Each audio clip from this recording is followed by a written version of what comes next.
મારું નામ કિરણભાઈ પ્રજાપતિ છે. હું બનાસકાંઠાનો વતની છું. મારે પહેલાં બહુ તકલીફ હતી. હું ચાલી નહોતો શકતો, બેસી નહોતો શકતો. હું મતલબ બહુ હેરાન થઈ ગયો હતો. પાલનપુર અમુક ડૉક્ટર જોડે, ઓર્થોપેડિક ડૉક્ટરને એમને બધી સલાહ લીધી. એમને વધારે ઓપરેશન કરવાની જ મને સલાહ આપી. પહેલાં ચાલુ હતું કિરણભાઈ, કેટલું ચાલી શકતા તમે? પહેલાં માંડ 10 ડગલા. એ વખતે ઊભા રહેવું હોય તો કેટલું ઊભું રહેવાતું તમારાથી? બિલકુલ નહીં, ઊભો તો રહી જ ન શકતો હું. અચ્છા. એ કામકાજ ને એવું કરી શકતા હતા એ વખતે તમે? ના, બિલકુલ નહીં. કેટલા મહિનાથી નહોતા કરી શકતા? એ લગભગ છેલ્લા 3-4 મહિનાથી આરામ ઉપર હતો. 3-4 મહિના. પણ મને એક મિત્ર એનું એડ્રેસ આપેલું, ગ્લોબલ અગ્નિકર્મનું. હું અહીં આવ્યો. અહીં આવ્યા પછી મને એકદમ કમ્પ્લીટ રેડી થઈ ગયું વગર ઓપરેશને. હાલ હું ચાલી શકું, બધા રૂટીનના દરેક કાર્ય કરી શકું છું, વજન ઉચકી શકું છું, બધી રીતે એમ બધું બહુ સારું થઈ ગયું મારા પહેલાં કરતાં. એની નિયમિત સારવારથી અત્યારે કેટલું સારું લાગે છે તમને? બહુ સારું, મતલબ 100% રિઝલ્ટ મળ્યું મને અહીંયા.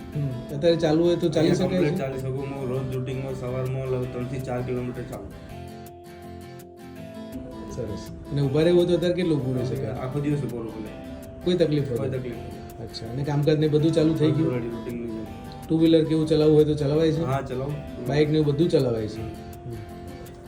મને વગર ઓપરેશને મારી તકલીફમાંથી મતલબ સારું થઈ ગયું. એ બદલ ગ્લોબલ અગ્નિકર્મનો ખૂબ ખૂબ આભાર.